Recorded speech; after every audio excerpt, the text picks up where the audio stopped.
안녕하세요, 클래스 K입니다. 오늘은 내 안에 잠든 거인을 깨워라. 제가 좋아하는 앤서니 로빈스의 책으로 돌아왔습니다. 네, 오늘은 주제가 이겁니다. 가치란 무엇일까? 네, 가치라는 말 많이 들어보셨죠? 예를 들면 이거는 내가 투자할 가치가 있어. 아니면 이건 진짜 내가 살 만한 가치가 있는 물건이야. 이렇게 얘기를 할 때 우리는 가치라는 말을 쓰거든요. 근데 가치라는 거는 이 책에서 얘기하는 거는 이렇게 얘기합니다. 우리가 아끼는 건 무엇이든 가치라고 부를 수 있다. 그렇죠? 근데 가치라는 건 일단은 크게 두 가지 분류로 나눌 수가 있습니다. 첫 번째는 목적으로서의 가치, 그리고 두 번째로는 수단으로서의 가치가 있습니다. 어렵죠? 하지만 쉽게 설명드립니다. 목적으로서의 가치는 인류 공통적인 보편적인 거, 사랑, 기쁨, 평화, 행복, 이런 게 목적으로서의 가치가 될 수 있고, 그다음에 수단으로서의 가치는 뭘까요? 바로 이 목적으로서의 가치, 기쁨이나 행복, 만족감 이런 걸 얻기 위해서 우리가 뭔가 수단으로 쓴다는 얘기죠. 보편적인 게 뭘까요? 우리는 뭐를 많이 쓸까요? 뭔가를 얻기 위해서. 맞습니다. 돈을 가장 많이 씁니다. 그래서 돈이 대표적인 수단으로서의 가치가 될 수 있는데, 여러분 어느 쪽의 가치를 나는 추구한다고 생각하세요? 그쵸? 우리는 사랑이나 평화나 기쁨이나 행복 이런 목적으로서의 가치 이거를 추구하고 있죠. 그게 모든 사람들 궁극적으로 추구하고 있는 그런 가치의 형태일 수도 있고요. 자, 그런데 문제는 이겁니다. 여러분들이 가치라는 거에 대해서 전혀 생각을 잘 안 하고 살고 있다가 오늘 제 영상을 보시다가 근데 그 가치가 뭐 어쩌자고요? 그 가치 설명해서 뭐예요? 이렇게 얘기하실 수도 있지만 아닙니다. 이게 여러분의 그 인생의 전반적인 삶을 확 획기적으로 바꿀 수 있는 그런 가장 중요한 핵심 키포인트가 될 수도 있습니다. 그 얘기를 하는 이유는 뭐냐면, 자, 예를 들어서 여기에 가치 리스트들이 있어요. 제가 물론 여기 옆에다가 종류들을 이렇게 쫙 써볼게요. 그러니까 여러분이 가장 1번부터 10번까지 제가 얘기를 할 건데, 거기서 가장 우선적으로 본인이 추구하는 그 가치를 먼저 나열해 보시면 될 것 같아요. 자, 사랑, 성공, 자유, 친밀감, 안정감, 모험, 힘, 열정, 편안함, 건강. 이렇게 대략 대부분의 사람들이 말하는 게 딱 한 10가지 정도의 가치고요. 여기서 여러분들이 1번부터 10번까지 목록을 한번 작성을 해보세요. 잠깐 제 영상을 정지를 하시고 한번 쭉 적어보세요. 이게 굉장히 중요한 게 있습니다. 왜냐하면 이게 우리의 진로를 결정한다고 합니다. 진로가 될 수도 있고 삶의 목적의식, 목표 이런 게 될 수도 있기 때문에 그런 것이죠. 그래서 제가 앞에 말한 리스트 1번에서 10번까지 쫙 다 적어보셨다면 이제 제가 왜 그게 중요한지 설명을 해드릴게요. 자신이 소중히 하는 가치들이 무엇인지 안다면 우리가 왜 그 방향으로 가고 있는지 분명히 알 수 있다. 그리고 우리가 가진 가치들과 그 우선순위를 살펴보면 왜 결정을 내리기가 힘든지, 왜 갈등이 생기는지 알 수 있다. 예를 들어서 어떤 사람이 가장 중요하게 여기는 가치는 자유라고 하자. 그리고 그 다음으로 중요한 가치가 친밀감이라고 하자. 이처럼 양립할 수 없는 두 개의 가치가 너무 가까운 위치에 있을 때는 가치 간에 갈등이 생긴다. 그렇죠. 이를테면 연예인들 예를 들어서 제가 설명을 해볼게요. 연예인들은 첫 번째로 그 사람들이 추구하는 가치는 뭘까요? 열정, 성공 이런 거겠죠. 그게 1번이고 그 다음에 두 번째가 자유라고 써볼게요.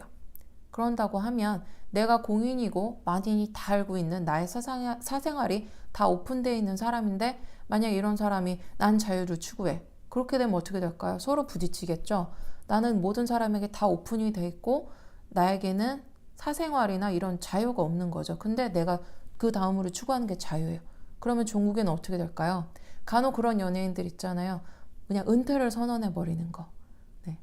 나는 내 명예도 중요하고 힘이 있고 잘 알려지고 싶고 유명해지고 싶고 이게 내 가치를 1번으로 두고 있는데 2번의 자유와 부딪혔을 때, 그쵸? 내 가치관들이 서로 갈등을 일으키는 거예요, 내 안에서. 그래서 여러분들이 1번부터 10번까지 정한 이 가치들을 한번 보시고 서로 이렇게 반대되는 양립하고 있는 그런 가치가 있는지 없는지 한번 잘 살펴보시는 게 굉장히 중요할 것 같습니다. 그래서 일단은 여러분이 추구하시는 가치의 리스트를 한번 쫙 다 적어보셨다고 하면, 자, 이제 왜 그 가치를 리스트를 적고 우리가 중요하다고 생각하는지 거기에 대한 답이 여기 나옵니다. 우리가 가장 중요하게 여기는 가치가 우리에게 가장 큰 행복을 가져다 준다. 따라서 우리가 가진 가치가 어떤 우선순위로 짜여져 있는지는 꼭 알아야 할 필요가 있다. 물론 우리가 정말 하고 싶은 일은 날마다 중요한 가치들 모두를 경험할 수 있도록 설정하는 것이다. 그렇죠. 그래서 이 부분이 그 딸의 예시를 들어서 설명해 주는 부분이 있는데 읽어드릴게요. 앤서니 라빈스의 딸이 배우고 댄서고 가수래요. 그래서 16살 때 디즈니랜드에 이제 일을 하려고 해서 경쟁을 이제 700대 1에서 이제 붙은 거죠.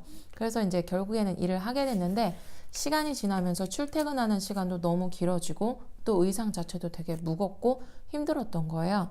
그래서 이게 나중에서는 그 고통으로 변해버린 거죠. 근데 설상가상으로 이분이 가족과 함께 이렇게 세미나 겸 하와이로 3주간 일정으로 가게 됐는데 이 딸은 디즈니랜드에 일을 해야 돼서 갈 수가 없게 된 거예요. 그래서 이제 계속 쌓여오던 그런 불평과 불만과 이런 안 좋은 감정들이 한 번에 일시적으로 팍 폭발을 하게 된 거죠. 왜냐하면 이 딸이 가장 사랑하는 가족들하고 함께 할 시간을 빼앗는 장애물이 된 거예요. 디즈니랜드가. 그래서 이제 이 딸한테 그러면은 네가 추구하는 그 가치 순서를 적어봐라 라고 앤서니 라빈스가 얘기했을 때 딸의 첫 번째 가치는 바로 사랑이었고 두 번째는 건강과 활력 그리고 세 번째는 발전 네 번째는 성취였다는 거죠. 근데 딸이 이 고통을 느끼고 여기서 만족감을 느끼지 않은 이유는 바로 이게 상위 가치와 하위 가치가 이렇게 서로 바뀌어버린 거예요. 이 딸이 추구하는 가치는 사랑이었는데 일을 하면서 성취나 발전감을 느끼려고 이걸 먼저 해버리게 된 거니까 종국에 가서는 나의 그 가치가 혼돈이 오게 되고 갈등이 오게 되고 나중에 있어서는 고통을 결국에는 느끼게 돼서 그걸 포기하게 돼버린 상태가 이어지는 거죠. 그래서 여러분들이 인생의 가치 리스트를 지금 적어보셨다라고 하면 그 인생의 가치에 있는 최상위 가치야. 그 다음에 여러분들이 지금 하고 계신 일이나 아니면 학업 아니면 적성을 찾으신다면 그 가치와 내가 부합된 게 과연 뭐가 있을까 한번 생각해 보신다면 여러분들이 궁극적으로는 내 행복을 추구할 수 있는 그런 훌륭한 방법이 될 수 있을 거라고 생각합니다. 그래서 오늘은 가치에 대한 얘기를 나눠봤고요. 진짜 되게 중요해요, 여러분. 누구나 다 행복하게 살고 싶고 누구나 다 성취감을 느끼고 싶거든요. 그러려면 내가 과연 추구하는 나의 상위 가치랑 그다음 내가 현재 하고 있는 일들이 얼마나 부합하는지 한번 꼭 비교를 해보는 시간이 되셨으면 좋겠습니다. 영상이 도움이 되셨다면 좋아요, 구독은 꼭 눌러주시고요. 네이버 카페 클래스케에서 만나요.